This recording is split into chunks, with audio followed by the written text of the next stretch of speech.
we're dealing with the biggest story of the millennium. Visits to planet Earth by alien spacecraft, successful cover-up of the best data, bodies and wreckage, for 58 years. The bottom line is I don't believe the claim of the Air Force that all sightings can be explained. This is the biggest secret in the history of the human race, and particularly in the history of modern government. We are being engaged as a planet and as a species by other beings. The Canadian government is how I actually proved that the U.S. government was covering up their collection of UFO sightings and records. America and Britain have made it very clear to a lot of countries who have the same sort of sightings and the same resources that this is something that they better not let out, not until we say it's okay. If we would get off of this ego trip, this Western scientific ego trip, we would not become the virus of the universe that we are. Nobody really wants us out there. The dependence on oil could be ended overnight. We're being slowly conditioned to understand that there is life outside this planet and that we probably live in a universe and a galaxy teeming with life. I had my own UFO sighting and said, well, case closed. There's nothing like seeing one for yourself to end the debate. I'm absolutely sure that we are not alone in this universe. We invite you now to come with us upon a great and wondrous journey, an adventure perhaps into your very own past, present and future. See and hear the real stories, and most importantly, be introduced to the actual individuals who have volunteered to come forward to speak the truth.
Do flying saucers exist?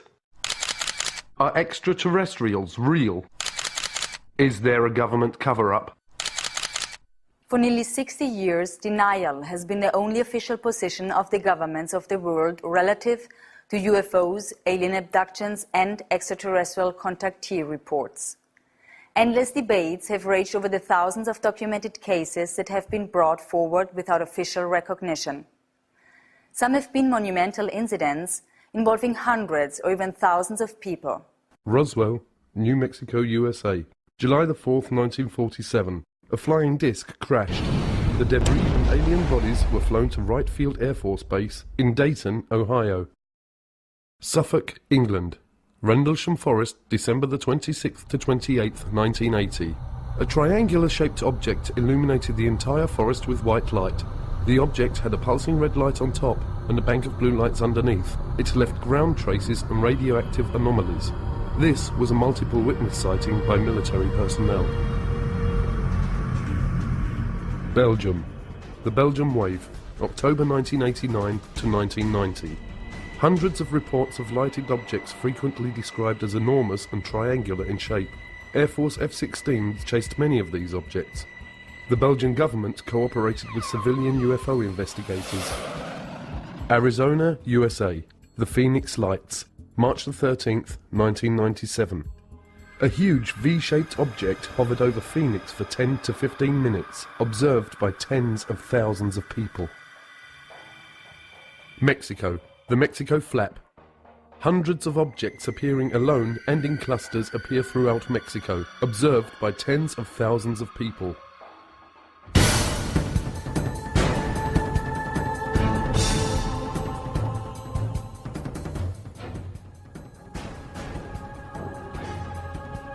Flying saucers are real.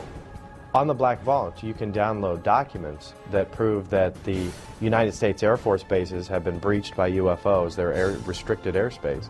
that missile silos have mysteriously been shut down due to UFOs hovering over the base. I think you download that and you read it, you conclude, yeah, okay, UFOs pose a national security threat to the U.S. government. And in '52, I was an 8th grader and old enough to read for myself the big scream headlines that July about UFOs flying over the nation's capital and the Air Force planes not being able to catch them. They're there and they're paying attention. Incidents happened in the Soviet Union before it collapsed. Incidents happened all over the northern U.S. at ICBM bases, where they came down, hovered over the silos, played hell with the electronics. Pictures were taken. Hundreds of witnesses watched them. It's highly classified. You'll never hear that, except from whistleblowers and big mouths like me. While I was attending Northrop Aeronautical Institute and working for Douglas Aircraft in El Segundo, California, I had heard about George Adamski, and one of the Sunday newspapers, he had his story and his pictures of contacts, plus pictures of his ships. Well, I had, by that time, seen so many during the day and the night that I felt I'd like to go up and meet this gentleman. On the weekend, he would entertain people who would come to see him, military people, engineers, scientists, people from all walks of life. He had taken some beautiful pictures of the scout craft as well as the carrier ships. I went up to see him. He had a 6-inch telescope that he used to take the pictures of the flying saucers. And in using that scope, when I finished, I was just about to take my eye off the eyepiece when there was a blue-white streak that went by, and I jerked my head up to see if I could see it, and I didn't. And I looked at his 15-inch telescope dome, which was a couple of 100 yards from his house. And there was a big flare-up blue-white light, and then it kind of closed back down. No noise. First I thought it was an explosion, but it was a little slower than that. And there was an elliptical flying saucer. It looked to me like it was hovering above the ground. So I heard it increase its frequency, and it got brighter and brighter, and it was really pretty hard to look at. And it shot straight up until it looked like one of the stars. If you've ever been to Mount Palomar at night on a dark night, boy, they're big and bright. And it stopped for an instant, and then it shot over the horizon over San Diego. We have more than one witness who have been involved in the tracking of these objects on radar. You know, many people say, well, look, if this stuff was real, why are there no radar reports? I said, we have them. We actually have the radar tapes from the FAA. This is not just UFOs, and this is not being visited by guys from other planets. I was to learn later that our security, our intelligence people, our military people concluded and learned we were not merely dealing with interplanetary visitation. We were being visited by guys from other star systems, which technologically, you know what that means. They're not just from another planet like Venus or Mars or somewhere. These guys are from other stars. I'm convinced after studies since 1958 that the evidence is overwhelming that planet Earth is being visited by intelligently controlled extraterrestrial spacecraft. In other words, some UFOs are alien spacecraft. Most are not. I don't care about those. Most isotopes aren't fissionable. I don't care about the ones that aren't if I want to build a reactor. If somebody who had the clearance to carry nuclear weapons or launch nuclear weapons saw these objects over a nuclear facility and reported it and have documents to prove it happened, this is dispositive. That's what someone who is wanting to look into this, who says, well, could this really be true and I don't know about it? They need to look at that, and we've assembled it. We have a 600-page book of top secret documents and the transcripts of these witnesses. We have videotapes. So I began watching the newspapers for any newspaper reports.